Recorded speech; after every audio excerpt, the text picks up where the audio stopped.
네, 반갑습니다. 잘 지내셨죠?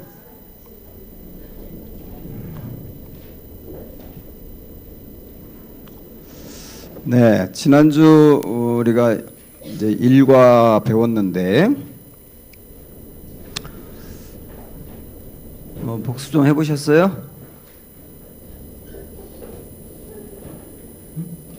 복습 좀 하셨어요? 숙제하는 게 복습이에요. 숙제하는 게. 우리 한번 지난주 배웠던 거 중요한 거 한번 이제 살펴보도록 할게요. 이쪽으로 오세요, 권사님들. 네.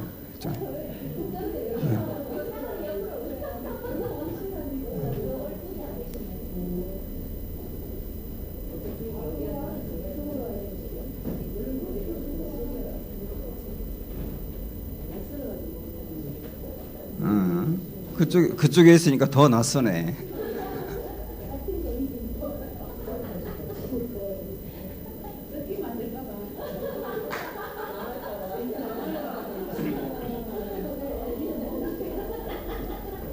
자, 지난주에 배웠던 것 중에 신구약 중간기라고 있었죠. 그 신구약 중간기를 잘 이해하려면 두 가지 안경을 쓰고 봐야 된다. 그랬어요, 그죠? 첫 번째 안경이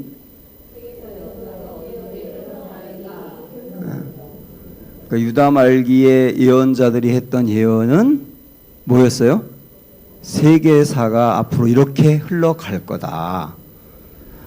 그게 첫 번째 우리가 봐야 될 안경이고, 두 번째 안경은 그러면 예언자들이 예언한 대로 정말 신구약 중간기의 역사가 그렇게 흘러갔느냐를 확인해야 된다 그랬어요. 그리고 확인했더니 어땠습니까? 정말 그대로 예언자들이 예언했던 대로 세계 역사가 가더라. 중요한 거는 세계 역사가 그렇게 가더라가 중요한 게 아니고, 그걸 통하여 우리는 무엇을 알 수 있다? 하나님은 세계사 속의 왕이시다. 그걸 알 수 있다. 그게 이제 포인트예요. 그리고 또 하나 이제 중요한 거는 신약을 잘 이해하려면 난제 두 개를 해결해야 된다 그랬는데, 이 난제 두 개. 첫 번째 난제는 뭐였어요? 사복음서를 하나로 만드는 거. 왜 그게 필요합니까? 사복음서는 시간 순서대로 쭉 쓴 것도 아니고 여러 가지 내용들이 사실은 좀 뒤죽박죽 돼 있기 때문에 그것을 시간 순서대로, 역사 순서대로 쭉 다시 길을 만드는 게 필요하다. 근데 그걸 어떻게 할 수 있다 그랬죠?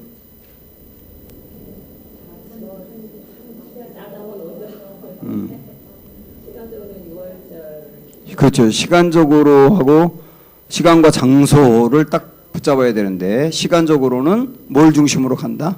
6월절 중심으로 간다. 그 6월절 중심으로 예수님 사역이 간다. 이걸 딱 잡는 게 중요하고, 오늘 그거 또 배워요. 그리고 장소 공간적으로는 갈릴리와 유대, 유대 지역인가 갈릴리 지역인가, 그거를 파악해서 우리 예수님이 지금 유대 지역에 계시냐 아니면 갈릴리 지역에 계시냐, 그거를 살펴보면 된다 그랬어요. 유대 지역에 계시다는 말은 다르게 이야기하면 예루살렘에 계시다는 뜻이에요. 그렇게 두 가지를 놓고 파악할 수 있다 그랬고요. 두 번째 난제는 뭐라 그랬어요? 사도행전과 바울서신을 연결하는 건데, 지금 우리가 이제 보고 있는 성경은 그렇게 동떨어지게 이렇게 놓았기 때문에 사도행전대로 읽고 바울서신대로 읽다 보니 이 바울서신이 어떤 배경에서 쓰여졌는지에 대해서 정확히 이해를 못한다. 그리고 읽다 보니까 잘 이해를 못하게 되는 거다. 이런 문제가 있다 그랬죠. 이게 난제인데, 이걸 어떻게 해결해야 되느냐. 일단 바울의 그 행적, 전도 여행을 쫙 찾아가면서 요 순간순간 이런 성경이 쓰여졌다는 거, 그거를 찾아내야 된다. 어떤 배경에서 어떤 이유로 쓰여졌는지 그런 것들을 딱 찾아내면 바울서신과 사도행전이 연결이 된다. 예, 그렇게 두 개의 난제를 해결할 수가 있습니다. 네, 그게 아주 중요하고요. 우리 한번 12가 제목, 12가 제목은 이제 여러분 매일 걸어 다니시면서도 12가 이렇게 하셔야 돼요. 밥 먹을 때도 해야 되고, 기도하다 말고도 해야 되고. 자, 12가 한번 보세요. 우리 집중해가지고. 1과부터 쭉 스토리로 가봅니다. 시작. 구약을 단숨에 확 꿰인 다음 신약에 붙여라. 그 다음에 갈릴리 예수 첫 유월절에 예루살렘에서 톱 뉴스 주인공으로 뜨시다. 자, 여기 우리가 배우는 신약 일동학교의 제목은 여러분 이걸 기억하시면 좋을 거예요. 이 제목은 시간과 공간과 사건이 그 제목 안에 들어가 있어요. 응? 시간과 공간과 사건이 들어가 있어요. 그러니까 갈릴리 예수 첫 유월절에, 시간이 언제라고요? 첫 유월절. 그 다음에 어디에서? 예루살렘에서. 무슨 일이 있었나요? 탑뉴스 주인공으로 뜨시는 일이 있었어요. 그러니까 시간과 공간과 사건이 제목 안에 들어가 있다. 여러분 그걸 유념해서 읽으시면 외우는데 훨씬 나을 겁니다. 자, 그 다음에 3과로 가면 이제 시간이 어떻게 되느냐면 8개월 후 그 다음에 예수님이 공간이 어떻게 되나요? 갈릴리로 이동. 갈릴리도 어떻게 한가요? 들썩들썩 이런 일이 이제 일어나게 된 거죠. 그 다음에 4과로 가면 두 유월절, 괄호 2, 3, 두 번째, 세 번째 유월절이니까 두 유월절 지나, 여기 이제 시간이잖아요. 제자훈련 MT까지 갈릴리 사역 완료. 그러니까 예수님 어디 계셨어요? 갈릴리 계셨어요. 두세 유월절 지날 때까지. 요게 이제 그 사역이었던 겁니다. 그 다음에 자, 그 두세 유월절 지나서 그 다음에 이번에 어떻게 되느냐면 드디어 갈릴리를 떠나 오랜만에 어디로 갔어요? 예루살렘에서 이제 이동을 한 거죠. 갈릴리에서 예루살렘으로 이동해서 그게 무슨 일이 있었나요? 초막절, 수전절, 대중 설교를 하셨어요. 예. 그 다음에 제자들에게 유언강령, 그걸 우리 어떻게 이해한다 그러죠? 감다포,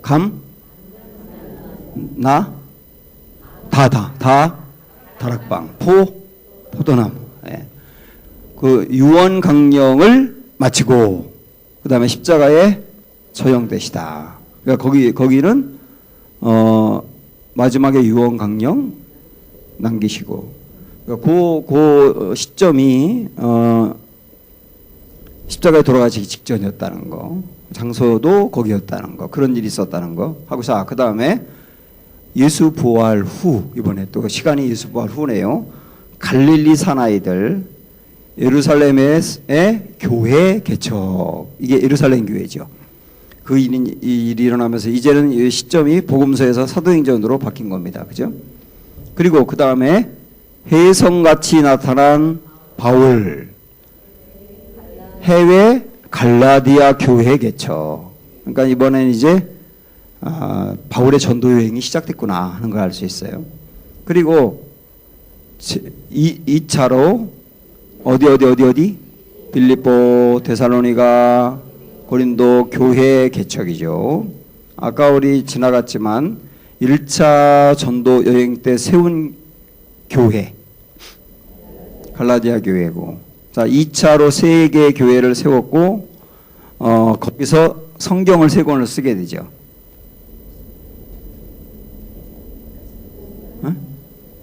데살로니가 전후서, 갈라디아서.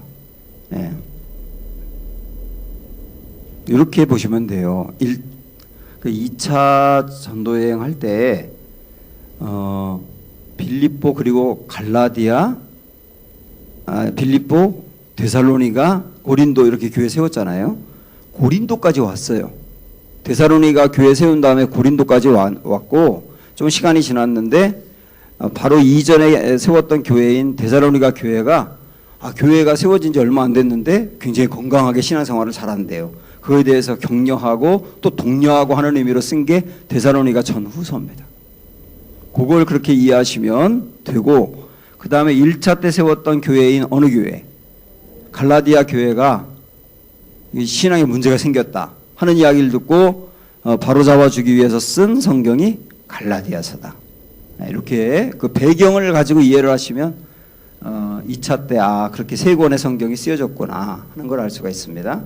자, 그 다음에 다시 제목으로 가서 3차로 에베소 교회 개척 중, 에베소 교회 개척 중 3차 때 에베소 교회가 개척이 됐어요.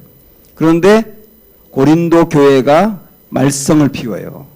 말썽을 피웁니다. 그래서 말썽을 피우기 때문에 그 고린도 교회에 일어난 말썽이라든지 문제를 바로잡아주기 위해서 쓴 게 고린도 전서예요. 전서. 그 다음에 어느 정도 문제가 수습이 되고 난 다음에 바울이 그 다음에 이어서 고린도 교회에 또 편지를 썼는데 그게 고린도 후서가 됩니다. 그게 3차 여행 때 다 썼던 것들이에요. 그러니까 세워진 교회는 에베소 교회고, 그 다음에 썼던 성경은 고린도 전서와 후서를 쓰고, 이제 거의 다 마무리해 갈 즈음에 바울의 생각은 이제 이 전도를 3차까지 끝내면 그 다음 어디로 가고 싶다 그랬어요? 로마로 거쳐서 스페인으로. 그런 계획을 세우고 로마 교회에 편지를 먼저 보내죠. 그게 로마서다. 그러니까 3차 때 그렇게 세 권이 쓰여집니다. 2차 때도 세 권, 3차 때도 세 권이 쓰여져요. 그런데 그 다음에 우리 또 제목으로 가면 고린도 교회가 말썽을 피우지만 다행히 잘 해결하고 1차, 2차, 3차 여행 마무리한 후 드디어 어디로 갑니까?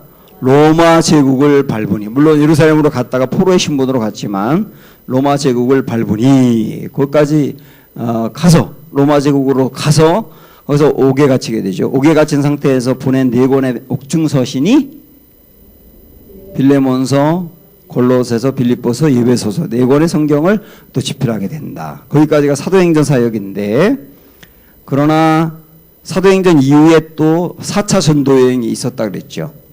그 4차 전도 여행 때 또 쓴 성경이 있어요. 디모데에게 편지를 보낸 디모데 전서, 디도에게 편지를 보낸 디도서, 이렇게 2권을 쓰고 그 다음에 옥에 또 갇히게 되죠. 옥에 갇히고 나서 그 다음에 마지막으로 쓴 게 디모데 후서다. 여기까지 하고 이제 로마 제국을 밟으니까지 온 다음에 마지막 12과 열방 제국 무너지고 죽임당하신 어린 양은 영원히 통치하시리라. 하나님은 왕이시다 하고 결론을 맺는데, 이게 이제 일반 서신하고 요한계시록까지 범위가 되는 겁니다.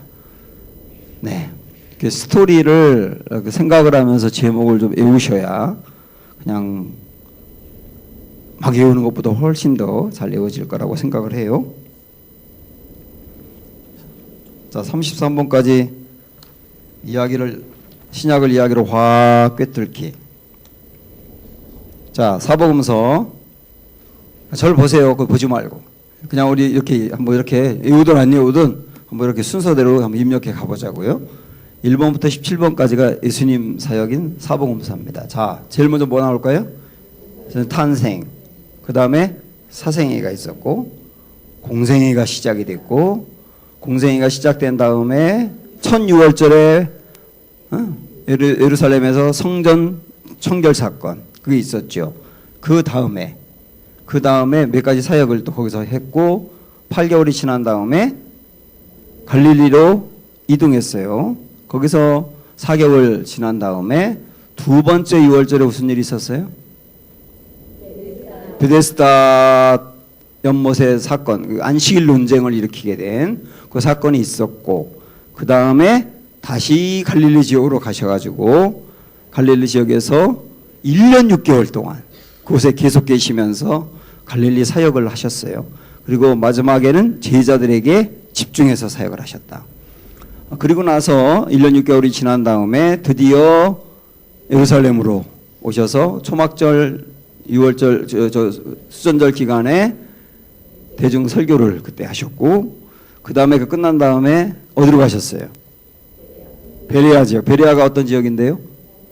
요단동편에 세례 요한이 세례를 베풀던 장소. 그곳으로 가셔서 3개월 동안 계시면서 거기서 말씀을 전하고 치유하셨는데 주로 어떤 설교를 하셨어요? 비유 설교를 하셨어요. 그리고 나서 드디어 예루살렘으로 입성한 다음에 화요일 날, 돌아가시기 얼마 전 화요일 날 신학자들과 화요 논쟁을 하세요. 그 논쟁이 굉장히 중요한 내용이거든요. 그리고 그거를 하신 다음에 종말 예언을 하세요. 그죠?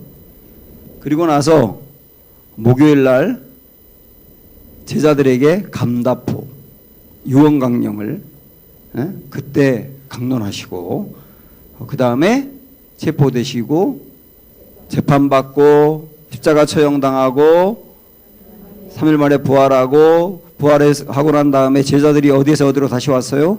갈릴리에서 예루살렘으로 다시 왔어요. 그리고 예수님이 승천하셨어요. 여기 17번까지예요. 네. 자, 그 다음에 사도행전 사역으로 가면 사도행전 사역은 크게 둘로 나눌 수 있다. 누구 사역, 누구 사역?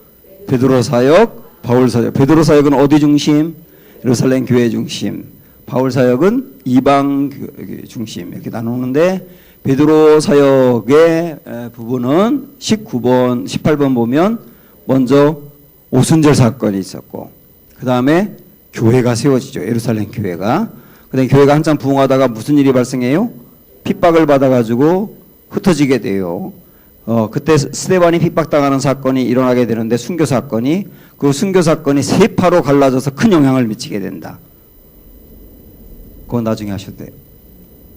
그 다음에 바울 사역으로 가게 되면, 바울 사역은 먼저 바울의 회심이 나오겠죠. 그 다음에 회심한 다음에 1차 전도여행. 1차 전도여행이 끝나고 나서 이방인들이 예수 믿는데 율법을 지켜야 된다, 아니다 하는 문제 때문에 한 회의가 예루살렘 총회. 그 다음에 2차 전도여행. 그리고 3차 전도여행 중 고린도전서를 집필하는 게 하나가 있고, 그 다음 번호로 마케도냐 지역으로 옮겨가서 고린도 후서를 집필하는, 그렇게 되고, 그리고 그 끝난 다음에 이제 로마와 스페인으로 갈 계획을 세우고 로마서를 보내는. 그리고 나서 그 다음 뭐였어요? 예루살렘으로 돌아와요. 왜냐하면 헌금을 전해줘야 되기 때문에. 돌아왔다가 체포되고 2년 동안 구금당하고, 그 다음에 죄수의 신분으로 어디로 갑니까? 로마로 가게 되죠. 로마로 간 다음에 거기서 옥중서신 대권을 집필하게 되고, 여기까지가 사도행전 사역이다. 아까 제목하고 잘 연결되지 않습니까 지금? 그 다음에 사도행전에 없는 사역이 아까 얘기했던 대로 4차 전도여행. 그때 두 권의 성경을 디모데전서, 디도서. 그리고 나서 다시 수감된 다음에 디모데 후서를 집필하고, 그리고 나서 바울 사역은 끝나고 이제 공동서신 8권 하고, 그 서신 다음에 마지막 요한계시록. 요한계시록은 하나님의 심판에 대해서, 그리고 하나님 왕이시라고 하는 것, 하나님 나라가 도래할 거라고 하는 것, 그것으로 결론을 맺고 있다. 제목하고 요 스토리 33번하고를 이렇게 연결해 가시면, 이게 자꾸 우리가 해야 되는 이유가 뭐냐면, 자꾸 하다 보면 성경 신약 전체가 내 이야기 속으로 싹 들어와요. 지금은 처음이라 여러분들 안 되지만 자꾸 하다 보면 됩니다.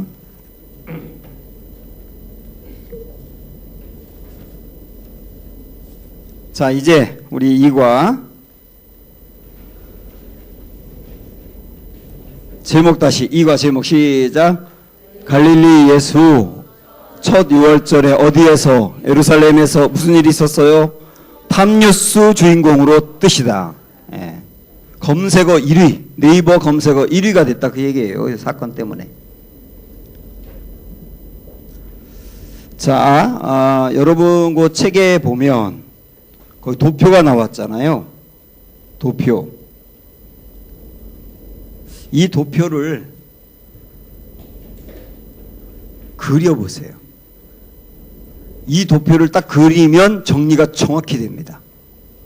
예, 요거는 이제 오늘 배운 걸 갖고 정리해보고 또 그 다음 주 배우는 거 갖고 또 정리해보고 그러면 도표를 그릴 수 있으면 신약이 그냥 정리가 돼요. 예수님 사역이.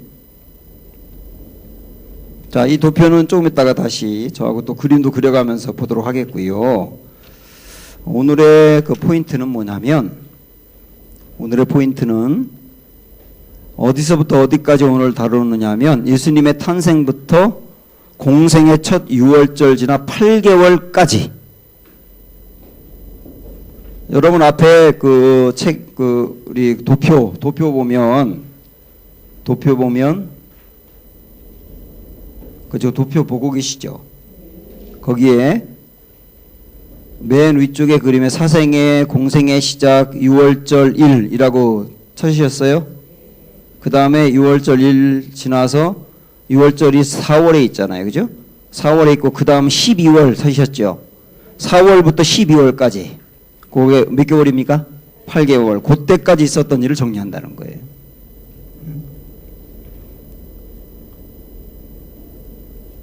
자, 이거 도표 이해하는 거 조금 이따가 다시 한번 하겠고, 다시 오늘의 포인트로 가시면 사복음서를 하나로 통합하는 방법, 그거에 대해서 배우고요. 그 다음에 X좌표, Y좌표를 이용해서 6월절 직전까지 정리하기. 그 다음에 첫 번째 6월절 이에 있었던 일, 예루살렘 성전 청결 사건.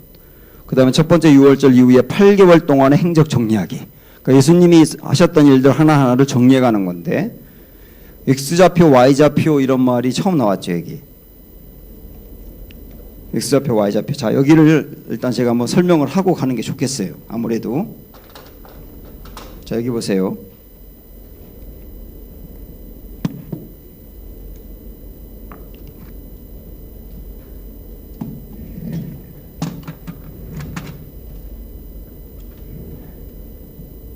여러분이 도표를 그리실 때 예수님 사역을 그리는 겁니다.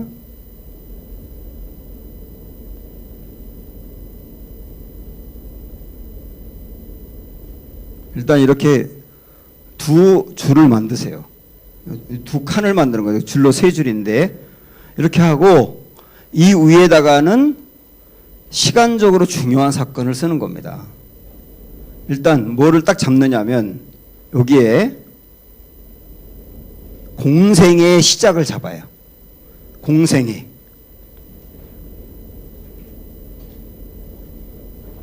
공생의 시작을 딱 잡으면 이 앞에는 뭐가 되는 건가요? 사생애가 되는 거겠죠. 이쪽은 사생애.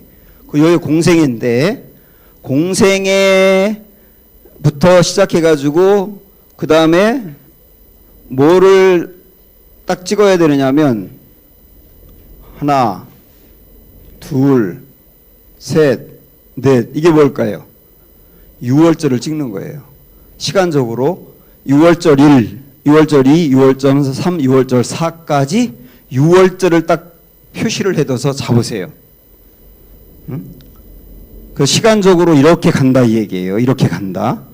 이렇게 가는 거, 시간을 나타내는 거, 6월절 중심으로 이렇게 가는 거를 X좌표라 그래요. X좌표. 이쪽으로 가는 거, 6월절 중심으로 시간이 진행되는 걸 무슨 좌표? X좌표라 그래요.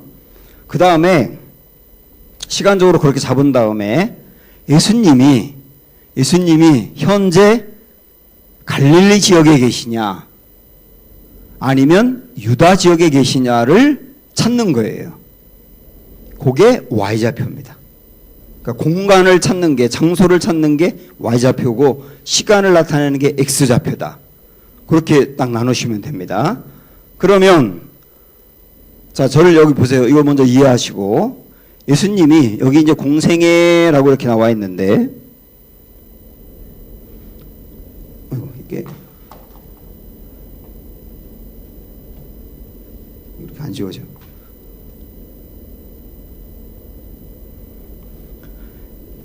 나누고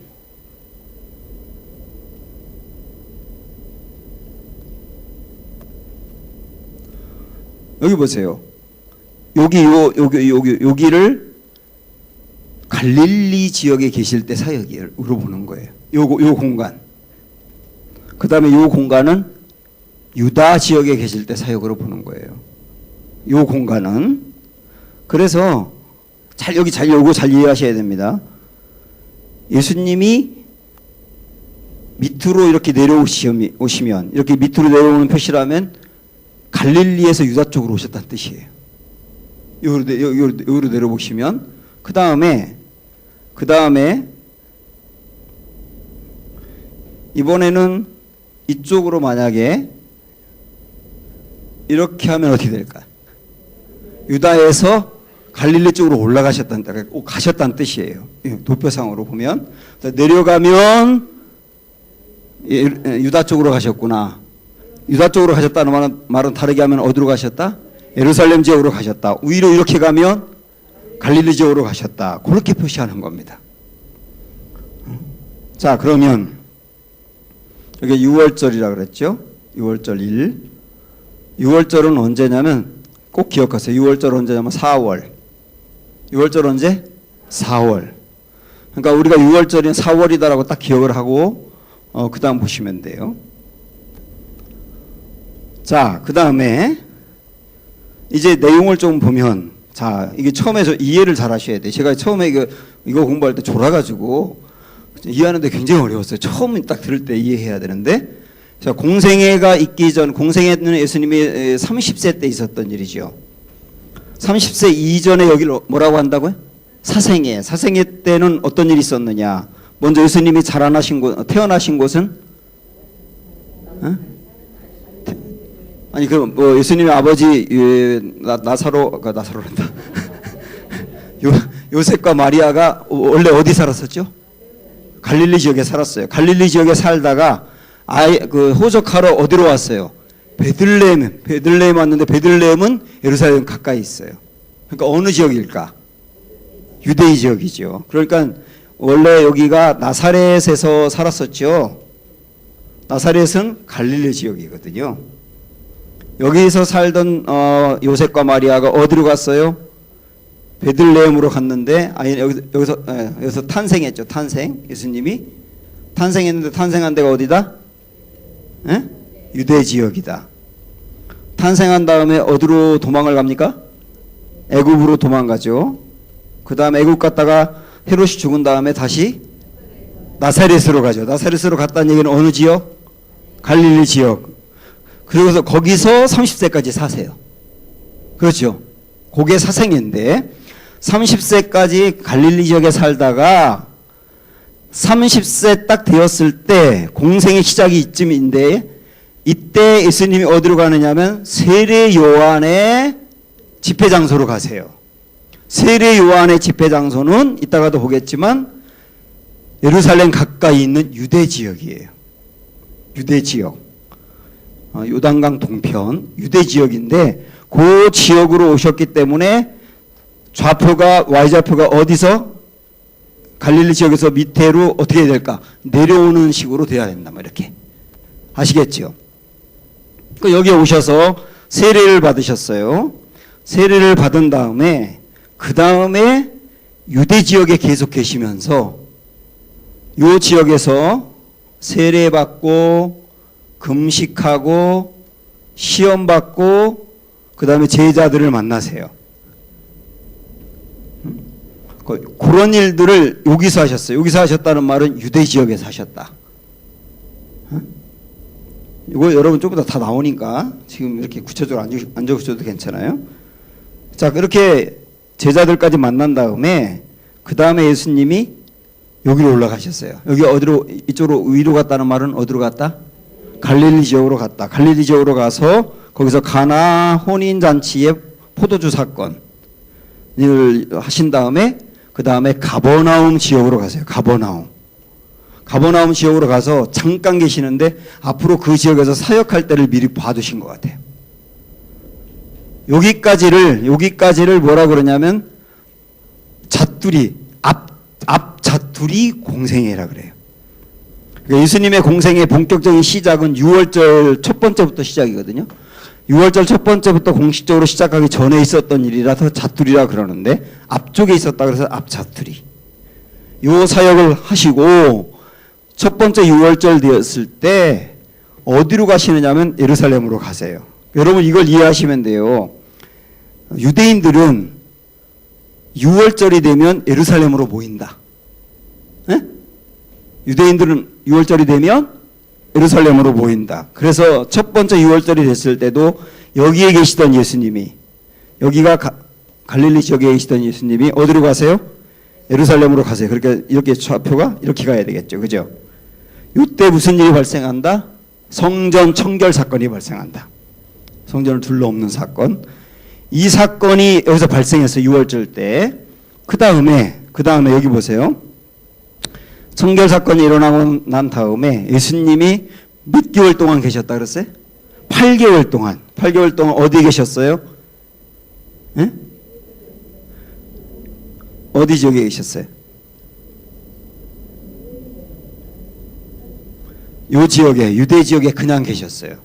예루살렘 지역에 그대로 계시면서 거기서 무슨 일을 하시느냐면 많은 표적을 일으키고 니고데모를 만나게 되고 그리고 세례 요한을 따르던 제 사람들을 예수님을 따르도록 이렇게 추종자를 만드셨어요. 그게 8개월 동안 있었던 사역이에요. 8개월. 자, 그리고 8개월이 지난 다음에 이 예루살렘에 계시던 이 예수님이 8개월이 지난 다음에 이리 갔다는 건 어디로 갔다? 갈릴리로 갔다. 좌표가 이동한 겁니다. 그런데 여기가 8개월 동안 사역이다. 8개월.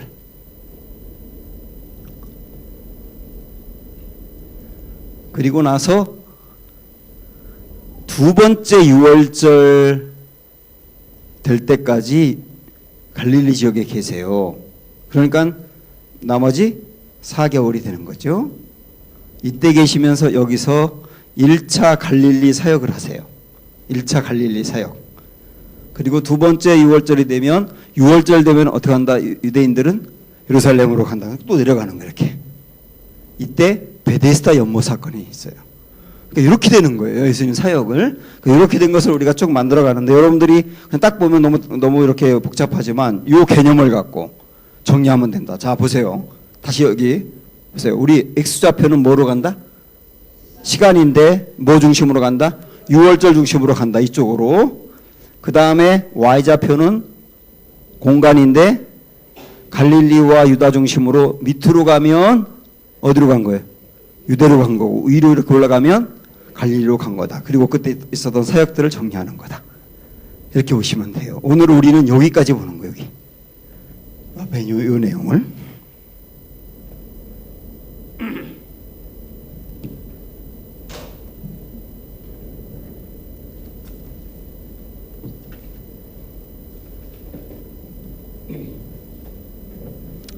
자, 다 함께 읽어봅시다. 보세요.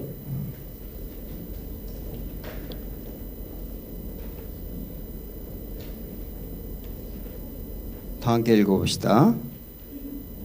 26쪽. 구약, 스카치 테이프. 구약 말라기가 어떤 이야기로 끝났나요? 어떤 이야기로 끝났죠? 우리 알죠? 엘리야를 보낸다. 그 엘리야가 누구? 세례 요한. 그렇다면 신약의 시작도 누구 이야기로 시작이 되어야 될까요? 세례 요한 시작이 되어야지 구약과 신약이 연결되겠죠, 당연히. 그렇다면 엘리야가 정말 왔을까요? 네, 왔습니다. 그가 바로 세례 요한입니다. 우리 한번 마태복음 17장 가보세요. 이게 세례 요한이 오신다고 했던 엘리야다라고 하는 것을 확인하는 말씀을 보고 가야 됩니다. 마태복음 17장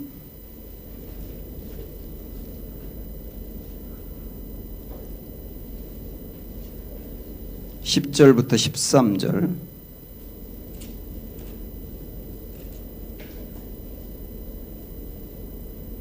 찾으셨죠? 10절부터 제자들이 물어 이르되 그러면 어찌하여 서기관들이 엘리야가 먼저 와야 하리라 하나이까? 예수께서 대답하여 이르시되 엘리야가 과연 먼저 와서 모든 일을 회복하리라. 내가 너희에게 말하노니 엘리야가 이미 왔으되 사람들이 알지 못하고 임의로 대우하였도다.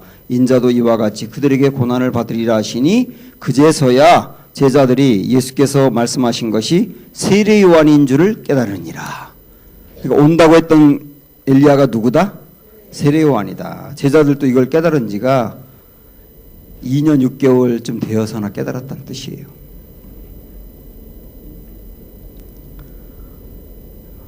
이어서 우리 책을 읽어보면, 그래서 예수님의 공생애는 세례 요한의 집회 장소에서 시작되는 겁니다. 우리가 사복음서를 읽을 때마다 늘상 앞에 나오는 이야기가 뭐였습니까? 예수님이 세례 받으시는 장면, 시험 받으시는 이야기, 뭐 이런 이야기가 항상 앞에 나오죠. 복음서의 모든 성경에. 맞습니다. 그래서 예수님의 사역 이야기를 시작하려면 세례 받으시고 시험 받으신 후에 본격적으로 활동하시는 30세쯤 됐을 때에 초점을 맞춰야 합니다. 그런데 마가와 누가는 예수님의 탄생부터 건드리고 있다는 거 아시죠? 그러니까 공생애를 시작하시는 30세 이전에 관한 정보도 복음서에 있는 거예요. 이 부분을 뭐라고 한다고요? 사생애라고 부릅니다. 그러니 이제 신약의 예수 스토리를 공부하기 위해 일단 두 부분으로 크게 나눕니다. 뭐요? 사생애와 공생애. 사생애는 간단하게 정리하기 쉽습니다. 그런데 문제는 공생애입니다. 공인으로 사역을 시작하신 30세쯤부터 한 3년 동안이 공생애인데 이게 관건입니다. 잘 해결하는 게.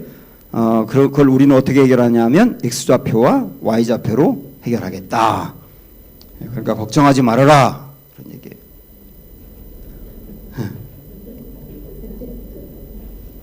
사복음서를 하나로 통합하는 방법. 사복음서 모든 내용을 소쿠리 하나에 와르르 쏟아넣기.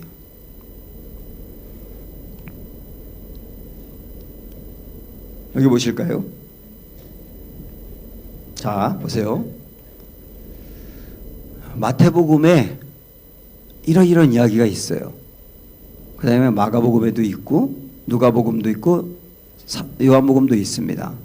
그런데 같은 얘기도 있고 마태복음에만 나오는 얘기도 있고 그렇지 않습니까? 그래서 이거를 다 소쿠리에 다 담자.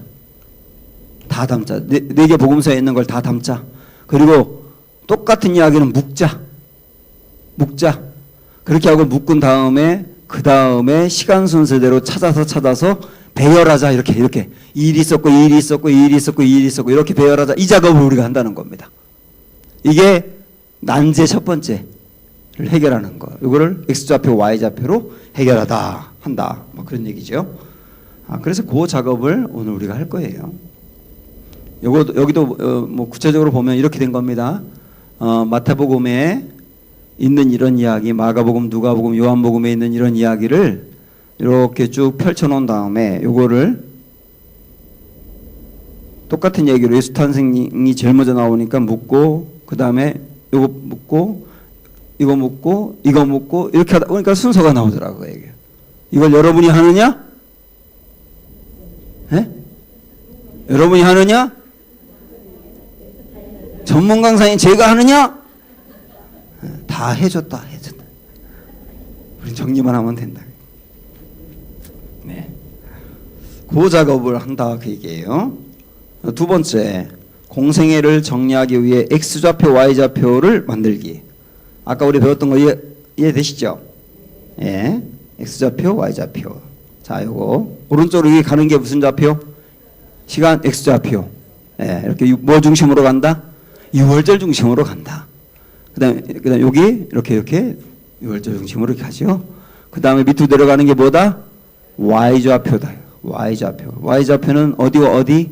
갈릴리, 유대. 이 공간으로 이동하는 것을 찾으면 된다. 예, 잘하셨어요. 우리 배운 내용 그대로 하는데, 여러분이 이제 지명을 이해하는 데 있어서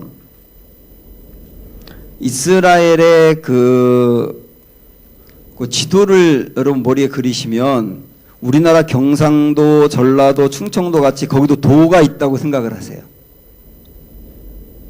도가, 이스라엘도 도가 있다. 크게 도가 세 개가 있습니다. 예수님 당시에 이스라엘에 도가 세 개가 있다고요. 어딜까요? 유대, 사마리아, 갈릴리예요. 시작. 유대, 사마리아, 갈릴리.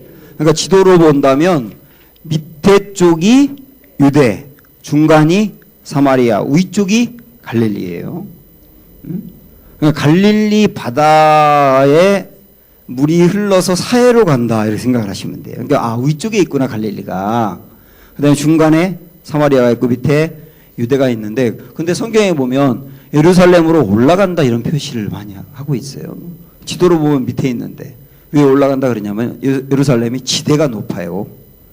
언덕 위에 있어요. 그래서 산 위쪽에 있기 때문에 그래서 올라간다고 표현하고 있다는 거 참고로 아시면 됩니다. 그러면 제가 여기서 문제를 하나 내볼게요. 문제. 자, 초집중해서 들어보세요. 다음 중 성격이 다른 곳 하나는, 성격이 다른 곳 지명입니다. 하나는 1. 가나. 여기서 가나는 아프리카 가나가 아니고 이스라엘의 가나. 2. 갈릴리. 3. 나사렛. 4. 가버나움.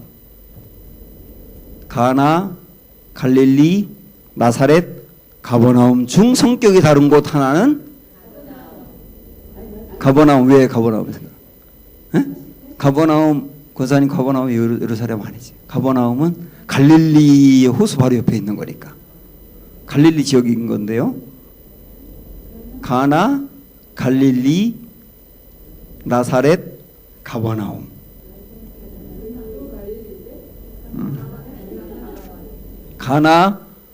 가나도 갈릴리예요.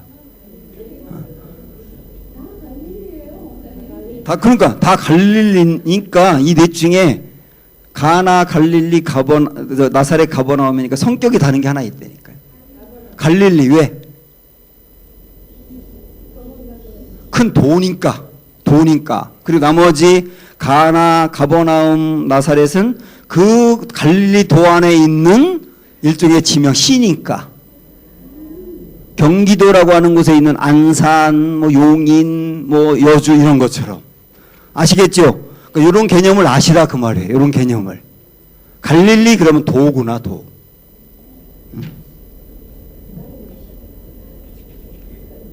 이 문제를 이해실 사모님이 이렇게 공개적으로 냈는데요. 제가 틀렸어요.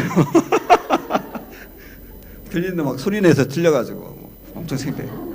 그래서 이 문제를 잊을 수가 없어요. 그 개념을 딱 알자, 우리. 개념을. 그 다음에 큰 2번 보시면 X, Y 좌표를 이용해 6월절 1 직전까지 정리하기 그랬어요. 6월절 1 직전까지. 첫 번째, 사생애와 공생의 분기점.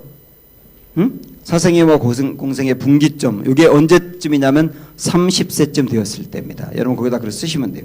30세쯤 되었을 때.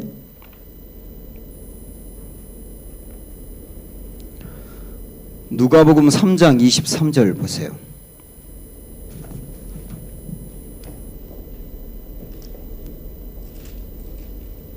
누가복음 3장 23절.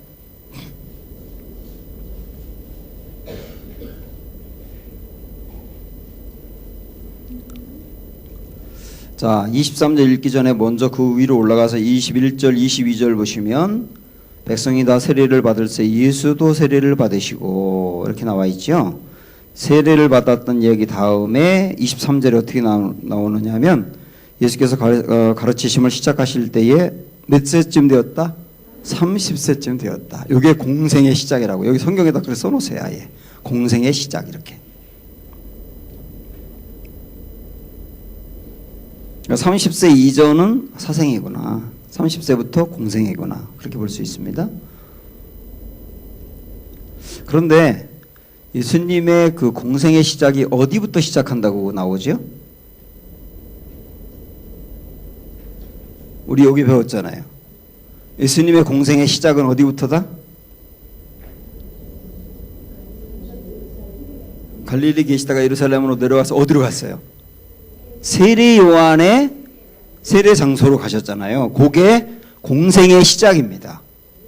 공생의 시작.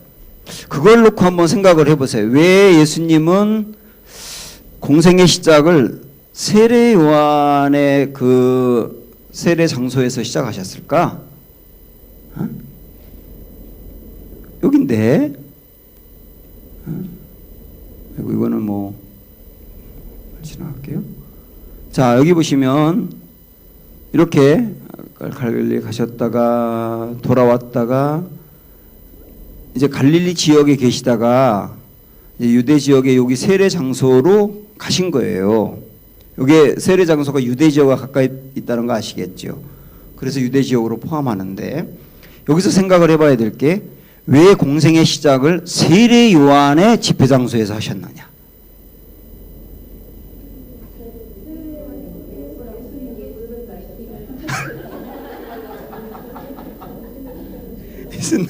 예수님이 거듭남이 필요한가? 예?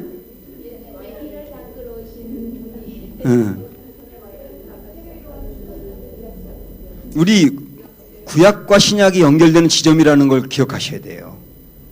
예수님의 공생의 시작은 구약의 연결이다. 이렇게 이해하셔야 돼요. 구약의 연결이다. 그 구약의 마지막은 뭐였다? 엘리야가 온다는 거였다. 그 엘리야가 누구다? 세례 요한이다. 그러니까 예수님의 공생의 시작도 신약의 시작도 바로 그 온 엘리야를 만나는 것부터 시작되는 게 맞지 않느냐. 이렇게 연결된다니까요. 구약과 신약이. 그런 측면에서 공생의 시작이 세례 요한과 세례 집회 장소에서 만나는 것부터 시작하는 게 맞는 거예요. 아, 그래서 신구약이 이렇게 연결되는구나. 이걸 여러분이 딱 잡아내시면 된다고요. 그 다음에 사생애 두 번째, 방과로 두 번째 사생애. 뭐 사생애는 아까 우리가 여기 앞에서 본 것처럼 태어나시고 이집트로 피난 가셨다가 나사렛에서 30세까지 자라나시면서 아버지 요셉의 일을 도우신 거. 그것으로 아주 평범한 삶을 사셨어요. 그때까지는. 그것까지 사생애인데 뭐 그거는 우리가 다 아니까 지나가도 됩니다. 방과로 세 번째 앞자투리 공생애. 아까 말씀드렸죠. 앞자투리 공생애. 그러니까 요거는 무슨 일이 있기 전? 유월절. 첫 번째 유월절 성전 청결 사건이 있기 전까지예요. 요 부분.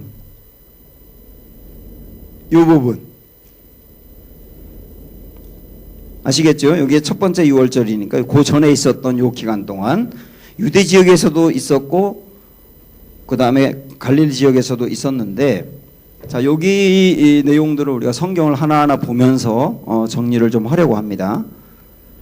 먼저 세례 요한 집회 장소를 향한 장거리 여행 준비 그랬는데 갈릴리 지역에서 사시던 예수님께서 드디어 유대 지역 세례 요한의 집회 장소로 딱 가신 겁니다. 그러니까 여러분 거기서 책에 이제 뭐라고 쓰면 되느냐면 처음으로 Y좌표 이동 순간이다. 어디서 어디? 앞으로 갈, 유 이렇게 표시하세요. 갈에서 유로.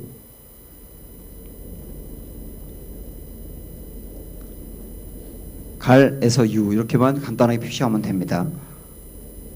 자, 다 같이 읽어볼까 봅니다. 거기 보세요. 바로 이 순간부터가 구약 스토리가 이어지는 부분입니다. 말라기 끝부분 기억하시죠? 엘리야를 보내시겠다고 하더니 진짜 세례 요한이 왔다는 거. 예, 그 이야기 조금 아까 했기 때문에 내려가서 조금 내려가서 굵은 글씨로 예수님 공생의 사역의 시작은 바로 이곳을 향해 장거리 여행을 준비하는 것부터겠구나 생각해야 합니다. 여기서 세례를 받으시고 40일 금식기도 하시면서 시험도 받으시고 오고 가신 거리까지 합치면 적어도 50일은 예상하셨을 것 같습니다. 이랬어요. 자, 이제 예수님께서 갈릴리에서 유대 예루살렘 지역 요단강 동편으로 향하십니다. 자, 이제 무슨 일이 일어났는지 볼까요? 그랬는데 여기 이제 우리가 성경을 찾겠는데 마태복음도 나오고 요한복음도 나오고 이렇게 왔다 갔다 나오는데 아까 말씀드린 대로 속꼬리에 넣었다가 순서대로 뺐어요. 그랬더니 이제 순서가 이렇게 됩니다. 마태복음 3장. 마태복음 2장까지는 예수님의 탄생 이야기지 않습니까? 사생의 이야기. 그리고 3장 13절부터 보세요. 이때 예수께서 갈릴리로부터 요단강가에 이르러 요한에게 세례를 받으려 하시니. 그러니까 아까 우리 요한복음에도 그렇게 썼지만 이 부분에도 뭐라고 써야 될까요? 공생의 시작이라고 써야 되겠죠. 공생의 시작. 그러니까 여기 지명들을 이제 여러분들이 우리 공부하고 나면 이런 지명들을 예의주시해 보게 될 거예요. 13절에 보면 이때 예수께서 어디로부터 갈릴리로부터 어디로 요단강가에 이르러 요한에게 세례를 받으러 가셨다. 그러니까 이렇게 갈릴리 지역에 계시다가 이렇게 이동했구나 하는 걸 이렇게 그림으로 그리게 됩니다. 딱 이제 이런 거 보면은 자, 이동을 했어요. 그리고 거기서 세례를 받으시고 4장으로 이어서 가면 그때 예수께서 성령이 이끌려 시험을 받으러 광야로 가사 40일을 밤낮으로 어떻게 하셨어요? 금식하셨어요. 그리고 나서 금식 끝난 다음에 시험을 받으셨어요. 그렇죠? 그렇게 쭉 이어지게 되는 겁니다. 금식하고 시험 받고.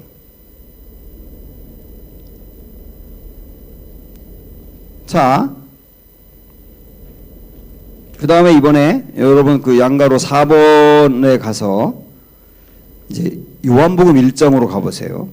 요한복음 1장 29절부터 보시면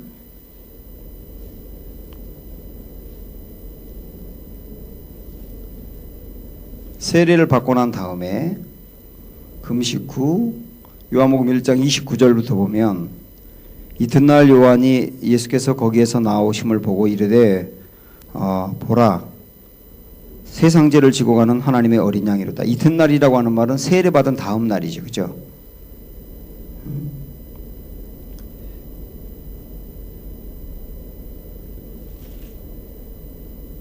여기 이제 금식 이야기는 중간에 이제 여기에 요한복음에 없기 때문에 금식이 지난 다음으로 이 책에서는 보고 있는 것 같네요. 그 세례 받은 다음 날이 아니고 금식 이후의 이야기로 이렇게 보고 있네요. 예수님을 본 다음에 하나님의 어린 양이로다라고 말씀하면서 그 다음에 내가 전에 말하기를 내 뒤에 오는 사람이 있는데 나보다 앞선 것은 그가 나보다 먼저 계심이라 한 것이 이 사람을 가리킴이라 하고 세례 요한이 예수님을 메시아로 소개하는 내용이 나옵니다. 나도 그를 알지 못하였으나 내가 와서 물로 세례를 베푸는 것은 그를 이스라엘에 나타내려 함이라 하니라. 요한이 또 증언하여 이르되 내가 보매 성령이 비둘기같이 하늘로부터 내려와서 그의 우위에 머물렀더라.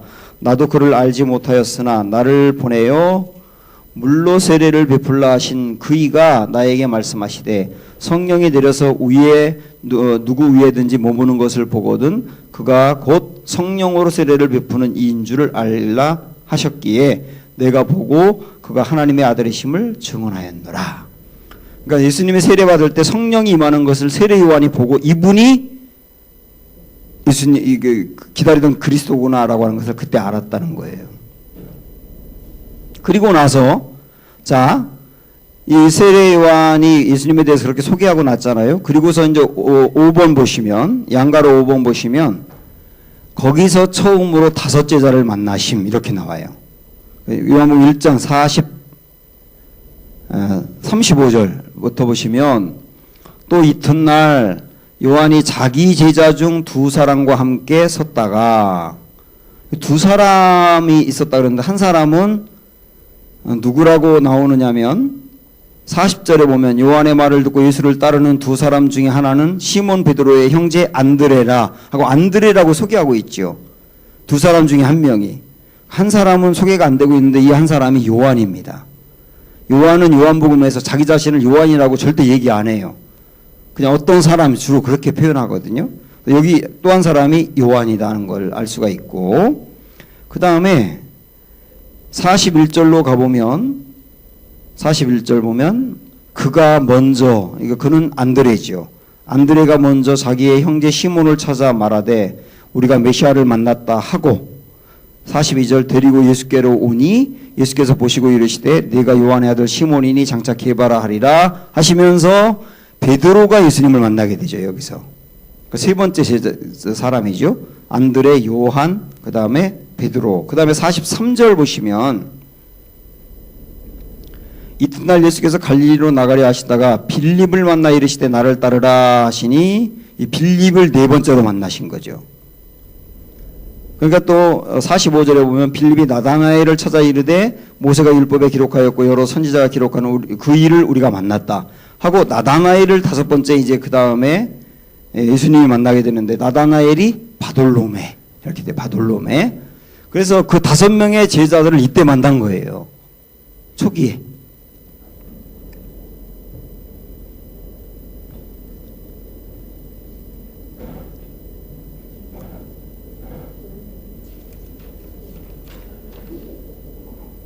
자, 그러면 거기서 자, 지금까지 본 말씀 보면 예수님이 지금 어디 계시는 건가요? 응? 지금까지 세례 요한한테 세례를 받고 금식하고 시험 당하고 제자들 만나고 한 일이 어디서 있었던 일이에요? 유대 지역이죠, 유대. 세례 받고 난 다 바로 그곳에 있었던 겁니다. 그러니까 예수님이 만났던 5명의 제자들은 전부 다 어디 사람들이냐면 갈릴리 사람들이에요. 예? 여기 보세요. 지금 예수님 만났던 안드레, 요한, 베드로, 빌립, 바돌로메는 다 갈릴리 사람이고 빌립도 갈릴리 사람이라고 나왔잖아요. 조금 아까. 갈릴리 사람인데 요 지역 사람인데 이들이 어디 있었느냐면 여기 있었던 거예요. 왜 그랬냐면 세례 요한의 집회에 참여를 했던 거예요. 그리고 그 중에 일부는 세례 요한의 제자였고. 그러니까 워낙 유명하니까 세례 요한이 워낙 유명하니까 은혜 받으러 이곳으로 간 거예요. 거기서 예수님을 만나게 된 거죠. 그러니까 전부 다 이 지역에서 있었던 일입니다. 이 지역, 유대 지역. 그래서 거기 다 같이 함께 읽어봅시다. 보세요. 예수님 사역의 시작은 세례 요한의 집회 장소에서 5명의 제자를 만나는 것부터입니다. 그들이 베드로, 요한, 안드레, 빌립, 나다나엘입니다. 갈릴리에서 사역을 시작하신 것이 아니라 남의 동네 유대 지역에서 시작하신 셈입니다. 자, 유대냐 갈릴리냐 이 두 공간 개념이 눈에 들어오십니까? 지금 5명의 사나이는 고향 갈릴리를 뒤로 하고 세례 요한의 부흥 집회에 빠져서 유대를 오고 가며 은혜를 받고 있었다는 거 아닙니까? 그러다가 이제 자 여기 이제 요한복음 1장 43절을 보시죠. 요한복음 1장 43절 읽어보세요. 시작. 이튿날 예수께서 갈릴리로 나가려 하시다가 지금까지 어디 계셨는데 유대 지역에 계셨는데 이제 어디로 가시려고 한다고요? 갈릴리 지역으로 Y좌표가 이동하려고 하네요. 이런 게 이전엔 전혀 안 보이는데 이제는 보이시죠? 유대로 이동이에요. 유대로 이동 Y좌표가. 그런데 이제 이렇게 이동하려고 이제 했어요. 그럼 갈릴리로 가시겠구나 하는 걸 알 수가 있잖아요. 그리고 나서 2장으로 가보면 요한복음 2장이죠. 2장 1절에 사흘째 되던 날 갈릴리 가나에 혼례가 있어 이렇게 나오죠. 예수님이 이미 어디로 가신 건가요? 갈릴리로 가셨네요. 갈릴리 지역에 가나가 있었잖아요. 아까 가시려 하시다가 빌립을 만났다 그랬지 않습니까? 이제 갈릴리로 가셔서 거기서 무슨 일을 하셨느냐면 가나 혼인잔치에서 물을 포도주로 바꾸시는 기적을 여기서 베푸신 겁니다. 그리고 나서 12절로 가보시면 2장 12절 보면 그 후에 예수께서 그 어머니와 형제들과 제자들과 함께 어디로? 가버나움으로 내려가셨으나 가버나움도 어느 지역이다? 갈릴리 지역이다. 거기에 여러 날 계시진 않았다. 앞으로 가버나움 중심으로 사역을 하실 텐데 일종의 사역의 아지트를 이게 정탐하고 오셨다 이렇게 보시면 될 거예요.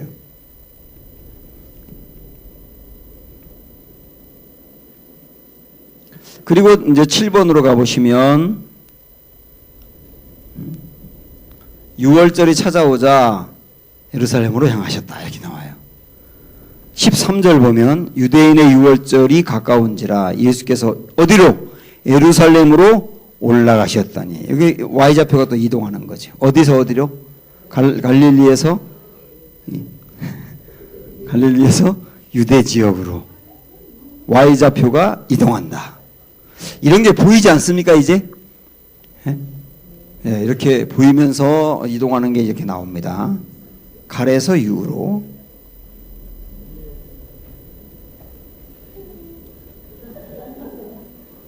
자, 여기 한번 보세요. 여기 그림을 보시면 공생에 시작된 게 세례 요한의 집회 장소고, 그 다음에 세례 받고 난 다음에 있었던 일이 시험, 금식, 그 다음에 5명의 제자 만남. 이게 정리가 되시죠? 그 다음에 요거 끝나고 나서 어디로 가셨다 그랬어요 아까? 갈릴리로 가셨다 그랬죠. 이번에 좌표가 올라가죠. 이게 보이시죠? 그 다음에 거기서 여기 요거로 본다면 어디에서 어디로 갔냐면 이제 유다에서 갈릴리 지역으로 이렇게 가신 거예요. 그 다음에 그럼 갈릴리 지역에 가서 무슨 일 하셨다 그랬어요? 가나 혼인잔치. 그 다음에 가버나움을 잠깐 방문했다. 그리고 나서 6월절이 가까워서 어디서 어디로 이동하셨다? 갈릴리에서 유대 지역으로 이렇게 이동했다. 네, 여기까지 딱 정리가 되는 겁니다.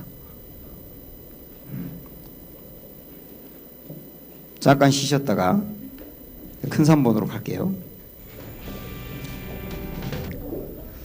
6월절에 있었던 첫 번째 6월절에 있었던 사건, 성전 청결 사건.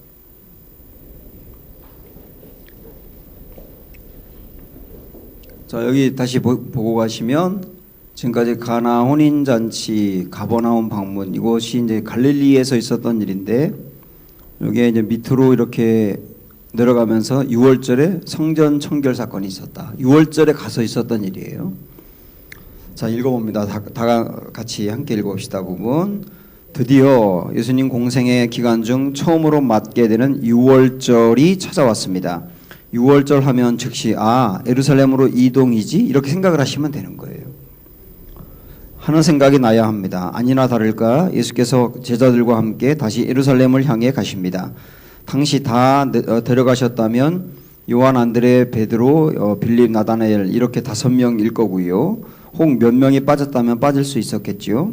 그렇지만 아마 초창기 분위기상 으쌰으쌰하면서 다 올라가지 않았겠나 싶습니다.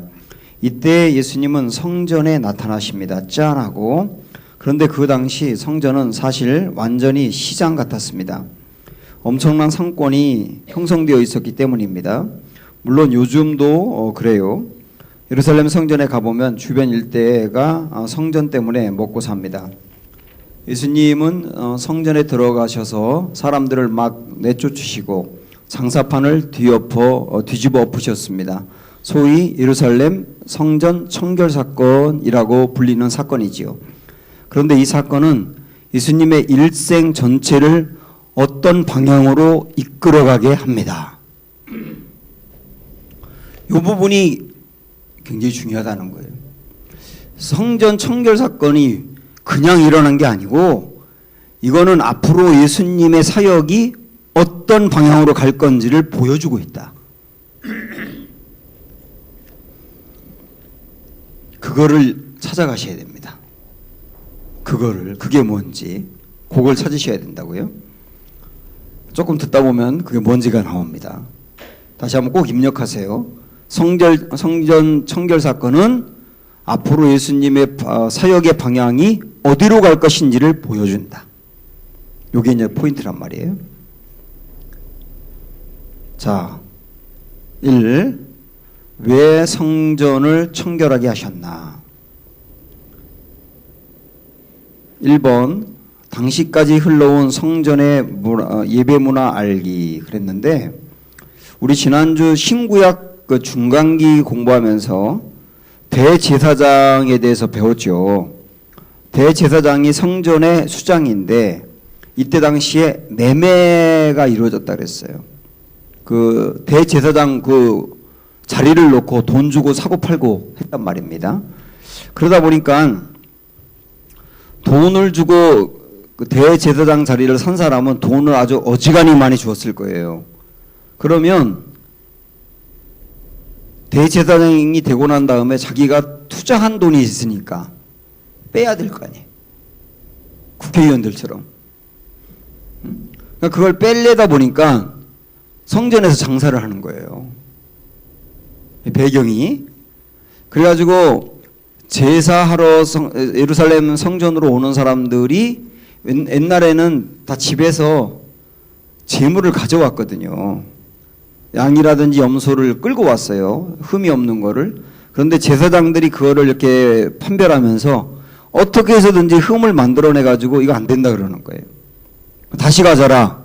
그러니까 또 시골에 사는 사람들이 예루살렘에 올 때 가져왔는데 시골에 가서 또 가져오기가 정말 어렵지 않습니까? 그러니까 그걸 이용해 가지고 짐승을 파는 곳을 만들어 놓은 거예요. 흠이 없는 짐승을 판다. 그래가지고 그것을 만들어 놓고 비싸게 판 겁니다. 그 짐승을.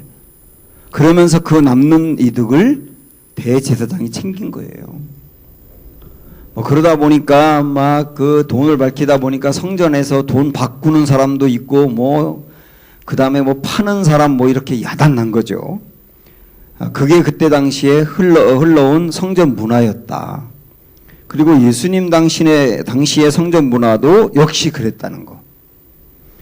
그래서 예수님이 그 성전을 둘러엎은 거였거든요. 근데 여기서 중요한 게 이 사건의 의의입니다. 이 사건의 의의. 제가 이 시험 문제를 낸다면 3번에 이 문제를 낼 것 같아요. 예수님 성전 청결 사건의 의의가 뭐냐?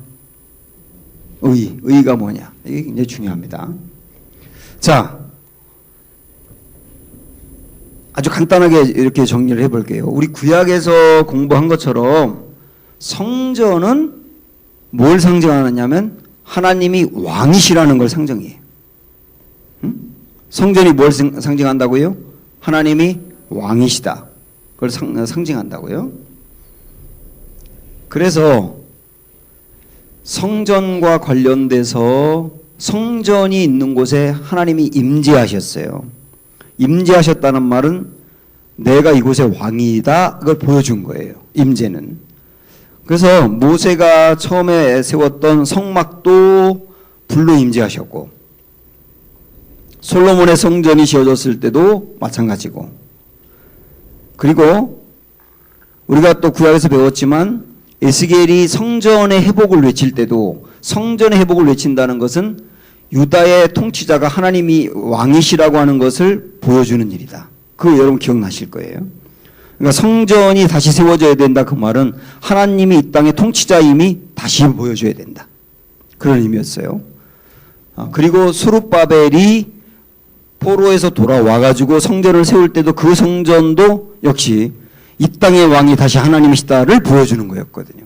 그러니까 성전은 하나님이 왕이신 것을 보여주는 곳이다. 이렇게 여러분 딱 머리에 입력하시면 돼요. 그래서 이스라엘 백성들은 가는 곳마다 먼저 성전을 세웁니다. 그 이유는 뭐냐면 이곳의 왕이 하나님이십니다를 보여주는 거예요. 그런데 자, 성전의 의미가 그런 것인데 예수님이 성전을 둘러엎으셨다고 하는 것은 내가 성전의 주인이다예요. 내가 성전의 주인이다.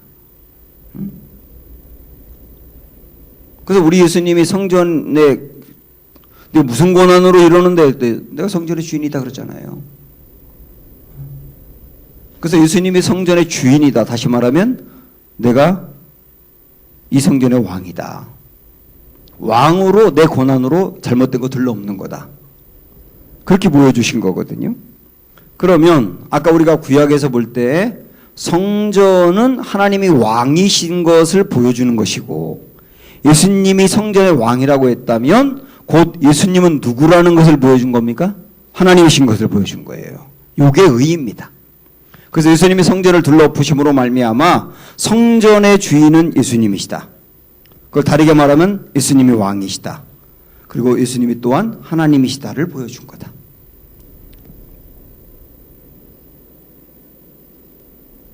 이게 이해가 꼭 되셔야 됩니다. 두 분씩 오랜만에 짝을 해서 나눠볼게요. 다 세 분씩 앉아, 세 분씩 한번 해보시죠. 예수님이 성전을 성결하게 한 의의가 뭐냐? 그걸 한번 나눠보세요.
그러니까 예수님이 성전에서 장사하고 뭐 더럽혀지고 그런 걸 보면서 단지 화가 나서 그런 게 아니에요.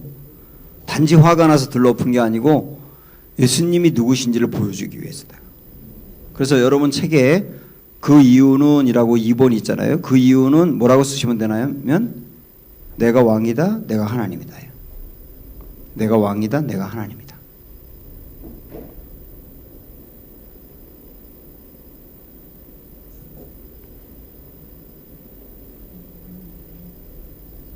그리고 예수님의 성전 정화 사건은 앞으로 예수님의 사역이 어떤 방향으로 흘러갈 건지를 보여줬다 그랬잖아요. 미리. 그러니까 앞으로 예수님의 사역은 예수님이 하나님이시고 왕이신 것을 보여줄 겁니다. 계속. 성전 청결 사건이 앞으로 사역에 대해서 미리 보여준 거니까. 그래서 중요한 거예요.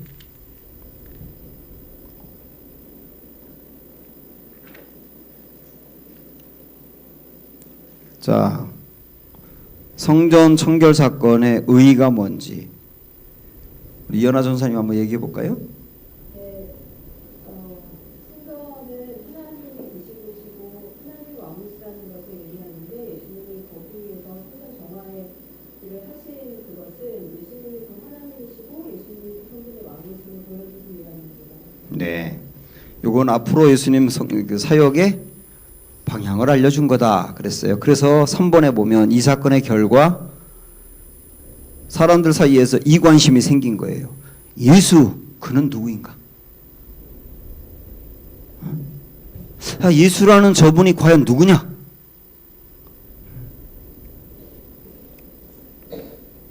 이런 질문을 갖게 했단 말입니다. 우리도 이 성경 일독학교를 공부하면서 이 시간에 던져야 될 질문은 앞으로 계속 공부해 가면서 예수 그분은 누구냐? 예수 그분은 누구냐? 이 질문을 꼭 계속 끌고 가세요. 예수 그는 누구냐? 그러다 보면 계속 공부해 가다 보면 결론이 딱 나와요. 예수 그분은 하나님이다. 이거를 복음서가 갈수록 정리해 주고 있어요. 특별히 요한복음. 자, 굉장히 중요한 얘기를 했습니다. 성전 정결 사건이 있고 난 다음에 사람들 사이에서 던진 질문이 뭐라고요? 예수 그는 누구인가? 이 질문을 우리도 해야 한다. 그리고 복음서를 공부하면 공부할수록 예수 그는 누군가에 대한 답이 나온다. 누구다? 하나님이다. 이 답이 나온다고요.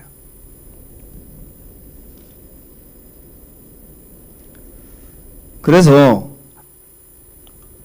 이 사건의 결과 3번 거기 보고 있는데 3번에 양가로 1번 보면 예수님이 예루살렘에서 유명해지게 된 거예요. 우리는 그동안의 성전 청결 사건을 읽으면서 그냥 예수님이 그런 일이 있었나 보다라고만 생각을 했는데 이 시간 여러분들께서 2000년 전에 예수님께서 성전을 들러엎었던 성전에 있었다고 생각을 해보세요. 그 사건이 얼마나 쇼킹한 일인가.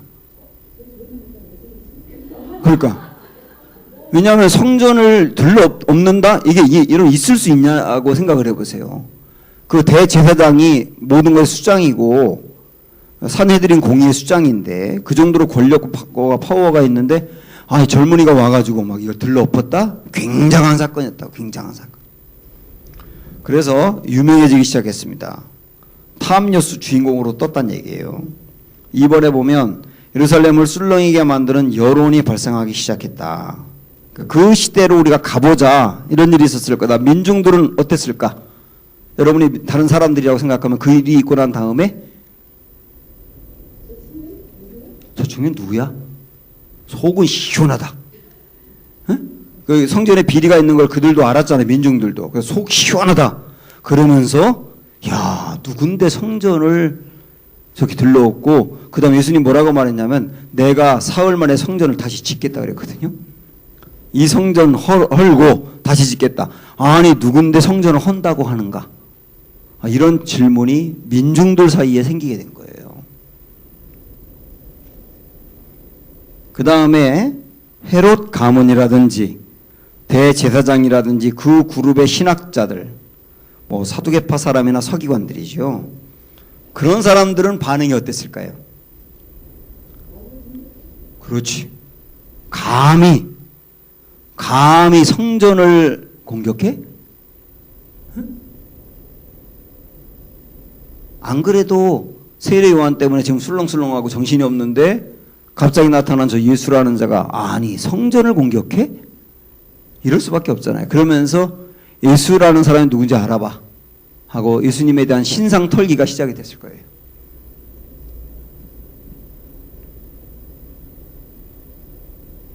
왜냐하면 요 전까지는 예수님이 알려지지 않았거든요. 갈릴리 가나에서 혼인잔치 때 그 기적을 일으킨 건 있었지만 그것 때문에 뭐 전국이 술렁이고 그런 건 아니었잖아요. 이게 굉장히 쇼킹한 일이었던 거죠. 바리새파 사람들은 어땠을까?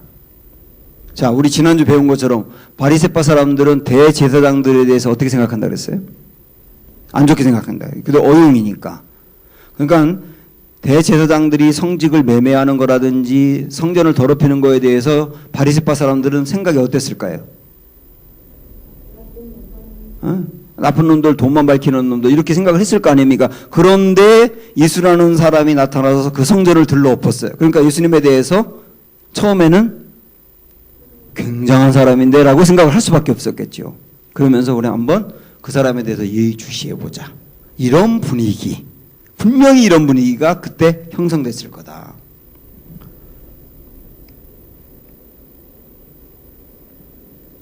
그래서 거기 한번 읽어볼게요. 다 함께 읽어봅시다. 그 부분 보시면 어느 날 생긴 일이었습니다. 성전 문화를 뒤집어 놓은 일 말입니다. 이 성전이 미치는 영향력이 얼마나 컸을지가 보여야 합니다.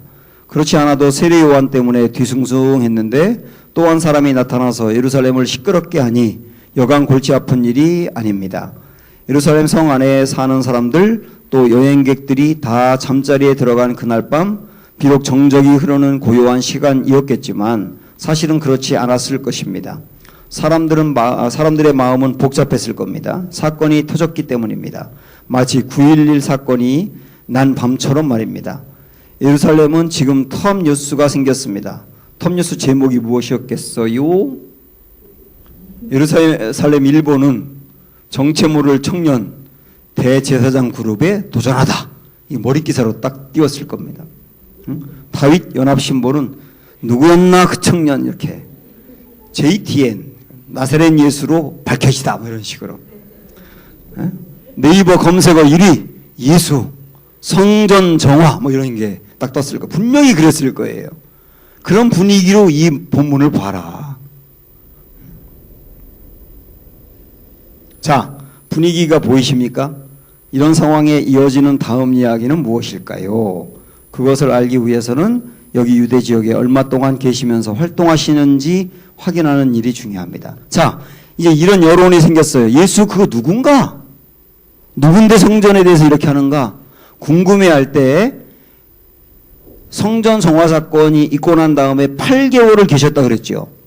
8개월 계시면서 하신 일들은 성전 정화 사건을 일으키고 나서 사람들이 갖는 질문에 대한 답이었던 거예요. 그 질문이 뭐라 그랬어요? 예수 그는 누구인가요? 거기에 대한 답으로 보여준 게 8개월 동안의 사역이다. 이렇게 이해하시면 됩니다.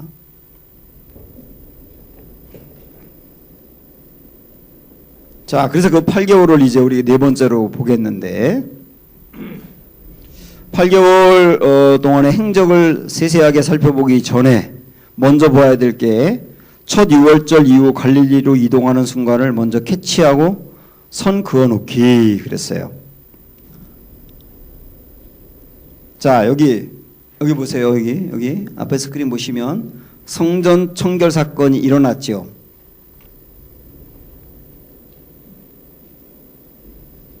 그 다음에 예수 그는 누구인가라고 하는 질문을 계속 가지고 갑니다. 자, 여기 성전 청결 사건 다음에 8개월간 요 사역 우리가 먼저 선을 그어놓고 보면 8개월이 지난 다음에 예수님은 유다에서 갈릴리로 이동하셨어요. 그때까지 8개월 요 기간이 계셨던 건데 요 기간에 하셨던 일들은 이런 일들을 하셨던 겁니다. 여기서 하신 일들은 예수님이 누구신가에 대한 답이었다. 이렇게 이해하시면 돼요. 이걸 여러분들 먼저 입력을 좀 해놓으시고 8개월 후에 Y좌표가 이동하는구나. 이제 그거를 보시면 돼요. 자, 요거 이동하는 걸 먼저 우리가 확인하고 다시 앞으로 돌아오겠는데 요한복음 4장으로 가보시겠어요? 요한복음 2장에서 성전 정화 사건이 있었고 3장은 8개월 동안 있었던 사역이고 그 다음에 4장으로 넘어가서 보면 4장 3절에 뭐라고 나옵니까? 유대를 떠나서 다시 어디로 가실세? 갈릴리로 가실 때 요 좌표가 이렇게 이동했다는 얘기예요. 이렇게 이동을 했는데 그런데 4절 보면 사마리아를 통과하여야 하겠는지라. 이때 유대 지역에서 갈릴리 지역으로 가려면 중간에 어디가 있다 그랬어요? 사마리아 거기를 통과해야 되겠다. 원래 유대인들은 통과하지 않고 어떻게 한다 그랬죠? 돌아간다 그랬어요. 근데 그때 일부러 통과해야 되겠다. 그리고 그곳에 가가지고 만난 사람이 수가상 우물가의 여인이죠. 그런데 보세요. 이제 왜 이 기간이 8개월이었다고 하느냐를 찾는 거예요, 우리가. 성경에 8개월 동안 있었다 이런 말이 안 나오거든요. 그러면 왜 8개월에 있었다고 할 수 있느냐? 35절로 가보세요. 35절. 4장 35절. 시작. 너희는 넉 달이 지나야 추수할 때가 이르겠다 하지 아니하느냐. 이 여인과의 대화할 때 당시에 그 여인에게 주님이 했던 말이 뭐냐면 4달이 지나면 추수할 때가 온다는 얘기예요. 그죠? 근데 추수를 언제 하느냐면 6월절 때 합니다. 그 기간에. 6월절이 몇 월이라고 그랬어요? 4월. 그럼 4달이 지나면 4월이 된다고 하면 지금 이때는 몇 월? 12월이 되는 거예요. 12월. 그러면 6월절이 4월인데 이때가 12월이니까 유대에 있었던 기간은 8개월이 딱 되는 거예요. 그렇게 정리를 한 겁니다.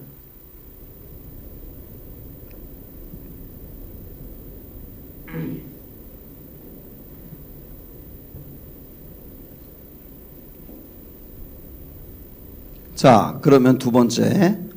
첫 6월절 이후 약 8개월 동안 있었던 일 그랬어요. 여기도 보시면 그때 있었던 일을 얘기하고 있는데 먼저 이적을 행하셨다 그랬죠? 이적을 행하셨다. 요한복음 2장으로 다시 갑니다. 아까 성전 정화 사건이 있고 난 다음의 이야기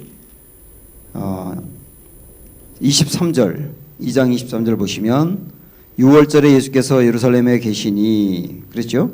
많은 사람들이 그의 행하시는 표적을 보고 그의 이름을 믿었으나 이렇게 표적을 일으켰다 그랬어요. 아까 그랬죠. 성전 정화 사건을 통하여 사람들이 던진 질문은 예수 그는 누구인가? 그리고 8개월 동안 있으면서 예수님이 하신 일은 예수 그는 누구인가에 대한 대답이었다. 그런데 8개월 동안 있었던 중에 중요한 일을 한 것이 뭐냐? 표적을 일으켰다. 많은 표적을. 성경에 다 나와 있지 않아요. 많은 표적을 일으켰다. 그러면 그 표적은 결국 뭘 보여주느냐? 예수님이 누구신가에 대한 답이다 이거예요.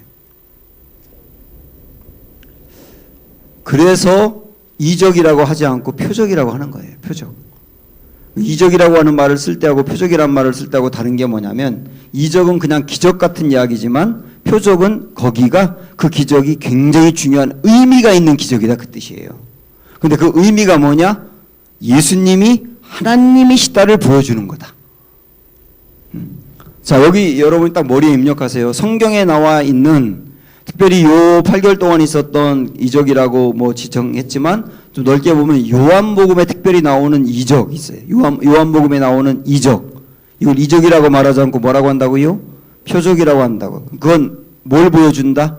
그 표적은 예수님이 하나님이시라는 걸 보여준다. 그게 표적의 핵심입니다.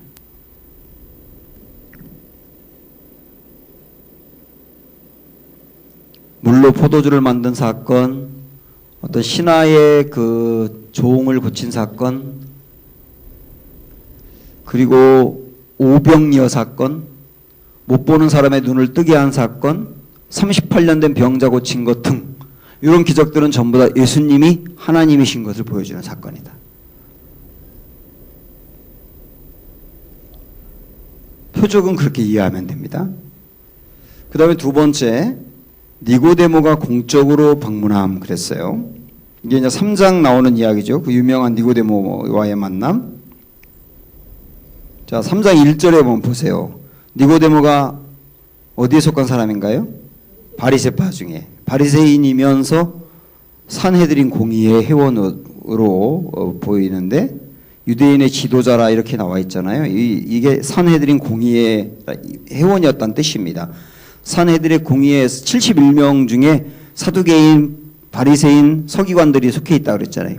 그러니까 유대인, 바리새인의 대표로 니고데모가 산헤드린 공의의 회원이었다. 굉장히 높은 사람이었던 거예요. 이때 당시에. 그 사람이 예수님을 찾아왔어요. 그 사람이 밤에 몰래 찾아와서 2절 보시면 그가 밤에 예수께 와서 이르되 라삐여 우리가 당신은 하나님으로부터 오신 선생인 줄 아나이다. 하나님이 함께 하시지 아니하시면 당신이 행하시는 이 표적을 아무도 할 수 없음이니이다. 자, 그러니까 여기서 우리가라고 말했다는 말은 니고데모가 개인이 궁금해서 혼자 온 게 아니고 대표로 왔다는 뜻이에요. 누구 대표? 바리새인 대표로 온 거예요. 바리새인 대표. 그러니까 바리새인들이 예수님이 성전 정화 사건을 일으키고 난 다음에 예수 과연 그는 누구냐라고 하는 궁금증이 생겼는데 그 다음에 유대에 계시면서 여러 표적을 계속 일으키니까 표적도 막 일으키니까 야, 저분 진짜 하나님에게서 온 분 아닌가? 너무 궁금한 거예요. 그러니까 바리새파 사람들이 모여가지고 예수님이 누군가에 대해서 집중적으로 회의를 한 것으로 보입니다.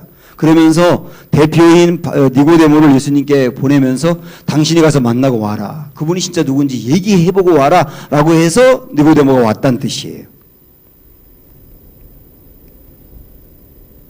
그러니까 예수님이 그 표적을 많이 일으켰다고 했는데 그 표적들은 예수님이 누군가에 대해서 궁금증을 더 불러일으키는 표적이었다는 게 분명하죠. 그리고 3번으로 가보면 예수님은 유대 지역에서 8개월 동안에 세례 요한의 추종자들을 접수하셨어요.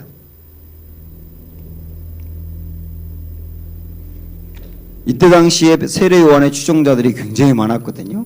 근데 그들을 한 명 한 명이 세례 요한에서 예수님 쪽으로 옮겨왔다는 뜻입니다. 거기에 다 함께 읽어봅시다. 볼게요. 사실 이 당시 세례 요한의 말씀 운동은 어마어마했습니다. 정부 당국자들이 늘 회의하면서 이 사건을 처리하느라 골머리를 앓고 있었으니까요. 정부에서 청와대 대변인이 공식 입장을 발표하듯이 이들도 백성들에게 입장을 표명해야 하는 겁니다. 사람들은 온통 세례 요한 하지 거기 못 가게 말리자니 이유를 댈 수 없지 아무튼 고민입니다. 뭔가 공식적으로 발표는 해야 할 것 아닙니까? 이 운동이 무슨 현상인지.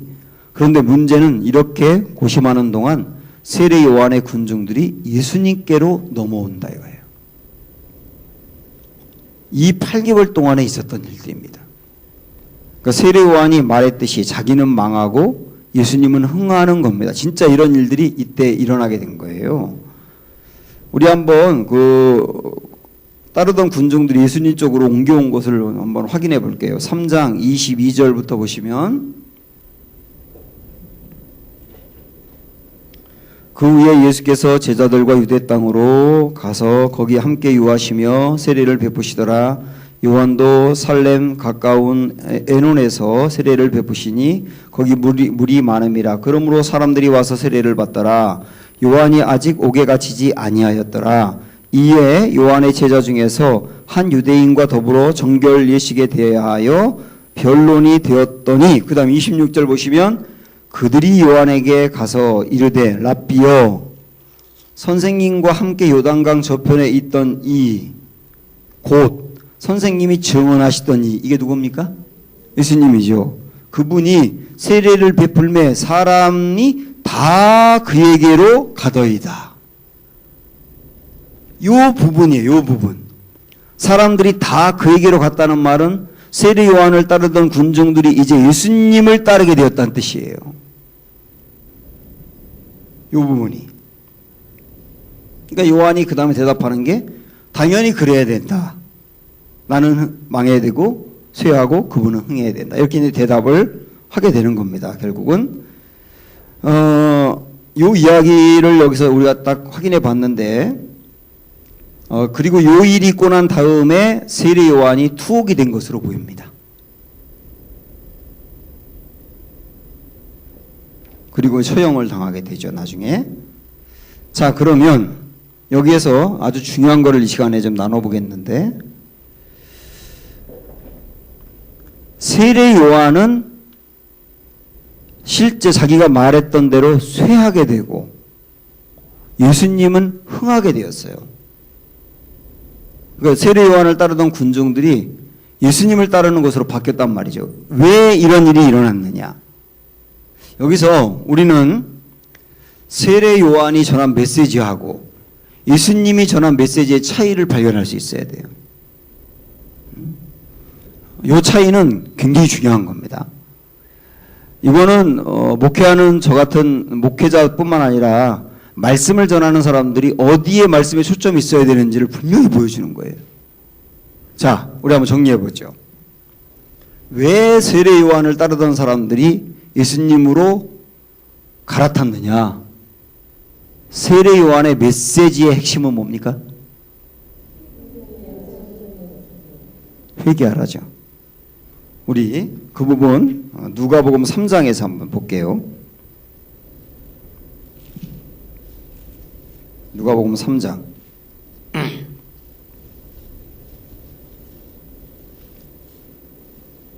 4절부터 쭉 나오는데 선지자 이사야의 책에 쓴 바 광야에서 외치는 자의 소리가 있어 이르되 너희는 주의 길을 예비하라 그의 오실 길을 곧게 하라 하면서 세례 요한이 올 것을 예언했던 거죠. 그래서 세례 요한도 예언대로 와서 활동한 분이에요. 근데 7절부터 보시면 요한이 세례 받으러 나오는 무리에게 이르되 독사의 자식들아 누가 너희에게 일러 장차 올 진노를 피하라 하더냐. 뭘 선포했느냐면 심판을 선포한 거예요. 심판. 그 다음에 8절에 보면 그러므로 회개에 합당한 열매를 맺고 속으로 아브라함이 우리 조상이라 말하지 말라. 회개뿐만 아니라 회개 열매를 맺어라. 이렇게 말을 했죠. 그러면서 9절에 보면 도끼가 나무 뿌리에 놓였으니 좋은 열매를 맺지 않은 나무마다 찍혀 불에 던져지리라. 뭘 예언하고 있습니까? 심판을 얘기하고 있어요. 너희 이대로 살면 심판이야.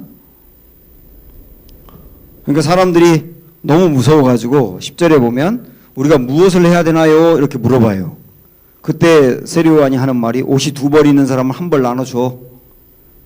먹을 거 있는 사람도 나눠주고 세리들에게는 너희가 받는 것으로 만족하고 더 거둬들이지 마. 그렇게 얘기하고 14절에 보면 군인들에게도 사람들을 강탈하지 마. 이렇게 말했단 말이에요. 이게 세례요한의 메시지의 핵심이에요. 그러니까 세례요한은 철저히 율법을 전한 거고 율법대로 살라고 율법을 전한 거고 그 다음에 율법대로 살지 않을 때 심판이 온다. 이렇게 전한 거예요. 그러니까 그의 메시지의 핵심은 율법과 심판이었던 거예요. 그리고 거기서 끝이에요. 거기서 끝. 너희가 이렇게 살아 하고 살라고 하고 끝이에요. 그러면 자 여러분이 세례 요한의 설교를 들으면 설교를 듣고 나면 어땠을까요? 응? 엄청 두렵고 일단 심판받고 이렇게 하라 뭐 2번이는 사람 1벌 나눠주고 막 이러니까 엄청 부담되고 두렵고 심판이 올 것만 같고 마음이 겁나고 쫄리고 이 세례 요한의 메시지는 분명히 그랬을 거란 말이에요. 그런데 그때 예수님이 나타나서 하신 메시지가 뭐냐면 요한복음 3장 16절 가보세요.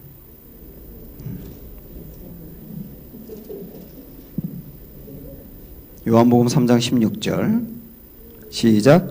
하나님이 세상을 이처럼 사랑하사 독생자를 주셨으니 이는 그를 믿는 자마다 멸망하지 않고 영생을 얻게 하려 하심이라. 17절. 하나님이 그 아들을 세상에 보내신 것은 세상을 어떻게 하려 함이 아니라 심판하려 하심이 아니요 그로 말미암아 세상이 어떻게 되려고 구원을 받게 하려 하심이라. 여러분 이 메시지와 세례 요한의 메시지를 비교해 보세요.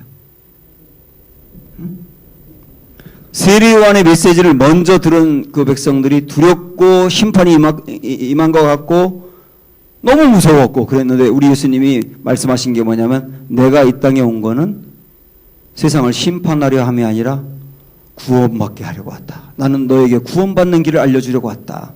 그 구원받는 길이 뭐냐? 하나님의 독생자인 나를 믿으라. 나를 믿으면 너희가 구원받을 수 있는 길이 있다.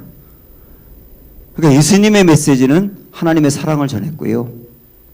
그리고 구원을 전했어요. 그러니까 이 두 메시지를 들었던 청중들이 예수님께로 옮겨간 거는 당연하지 않겠어요? 그러니까 설교라고 하는 것은 세례 요한의 메시지를 전해서 이게 죄이고 이렇게 살면 안 되고 이렇게 살면 심판이 있고 이렇게 살면 망한다는 것을 먼저 알려줘야 된다. 분명히 알려줘야 된다. 세례 요한의 메시지를 통하여. 그러나 거기서 끝나면 안 된다. 그렇게 알려줘서 우리가 어떻게 하면 되지요? 우리 같은 사람 심판받게 됐는데 멸망받게 됐는데 우리 끝났는데 어떻게 하면 되지요? 할 때 주 예수를 믿으면 하나님 너희를 건져내신다. 구원의 길이 있다. 영생의 길이 있다. 이렇게 넘어가야 되는 거다. 그래서 저는 이걸 보면서 설교의 아주 흐름이 정확하다는 걸 알게 됐어요.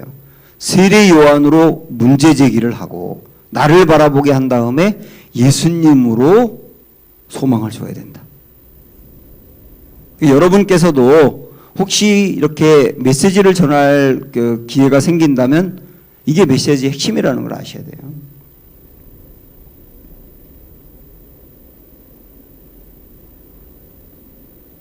그래서 왜 우리가 요한복음 3장 16절 하는가 하는 게 정확히 답에 나옵니다. 이건 앞으로 예수님께서 결국 세상을 건져내기 위해서 이 땅에 오신 것이며 구원자로 이 땅에 오신 것임도 보여주는 사건이었죠. 네. 제가 시험 문제를 낸다면 4번의 문제는 이것이 아닐까 싶어요. 왜 세례 요한을 따르던 청중들이 예수님을 추정하게 되었는가? 두 사람의 메시지를 비교해서 쓰라. 뭐 이런 식으로 나지 않을까? 그렇게 시험이 났다고 생각을 하고 옆 사람과 한번 나눠보시죠. 이 부분 굉장히 중요해요.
주영사님 세례와의 메시지와 예수님 메시지 비교하고 왜 청년 믿음인가 말씀하셨고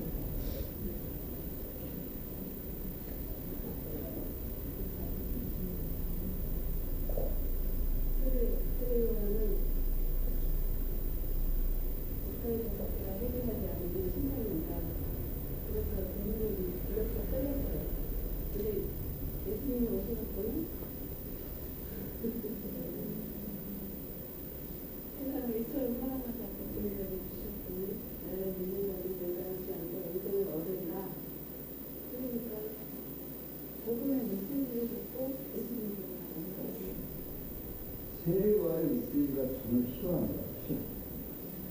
세례와의 메시지를 전하지 않고는 내게 뭔가 정말 필요하다고 생각하는데 세례와의 메시지를 통해서 내가 이대에 오는 심판이고 이대로 그냥 나는 멸망이라는 것을 절감을 해요. 근데 그대로 놔두게 되면 그 신앙 상황이 우울할 수밖에 없고 나 망했다. 그러나 그렇게 할 수밖에 없는데 그렇게 그런 마음을 때문에 예수님의 메시지를 전해서 예수님과 오라는 이렇게 하는 게 메시지. 그러기보다는 메시지는 세례요한으로 시작해서 예수님으로 끝나야 돼요.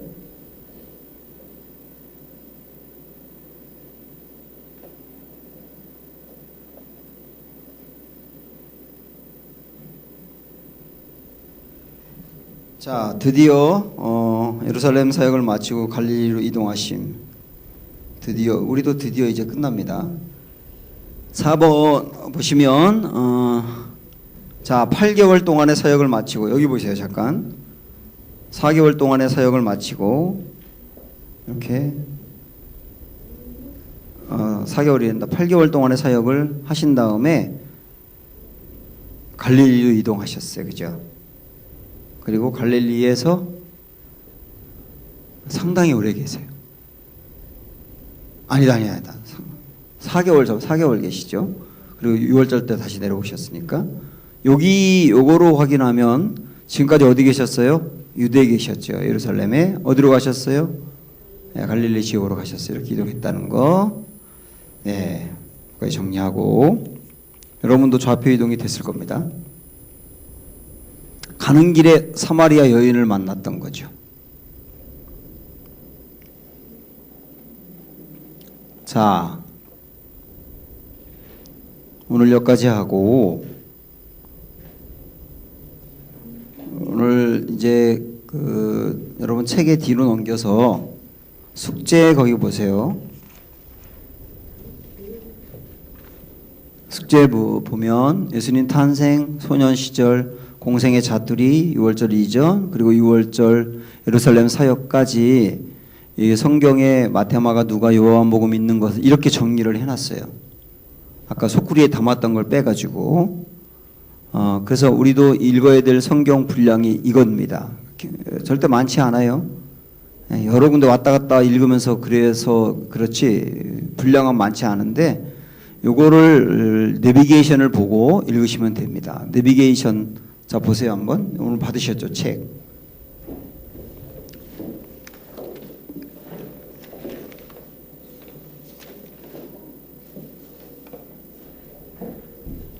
어, 49, 50, 51 이게 굉장히 길게 나와 있는데 61쪽부터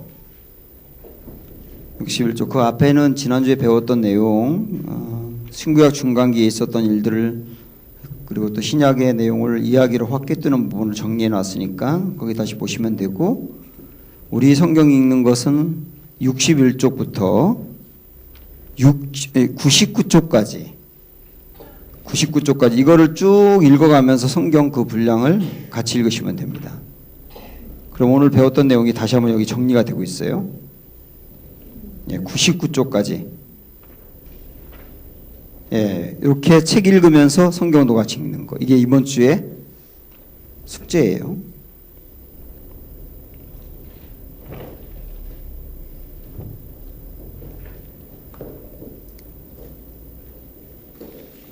자, 오늘은 좀 일찍 끝났는데 우리 방별로 모이셔서 나눔을 좀 오랜만에 갖도록 하죠. 신약일도학교 하면서 여러분이 이제 느끼고 기대하는 거라든지 오늘 배운 내용 중에 또 마음에 다가온 거라든지 그런 것들을 또 어려운 건 또 뭐가 있는지 그런 것도 같이 나눠보세요.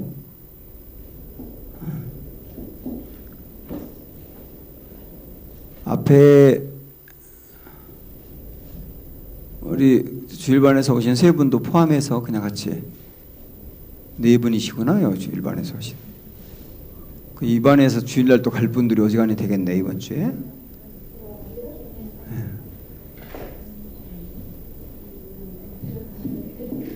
한 5분씩 4분씩 이렇게 모여보세요. 예. 주미학원사님까지 해서 이렇게 앞에 같이 모이시고 나눠보세요.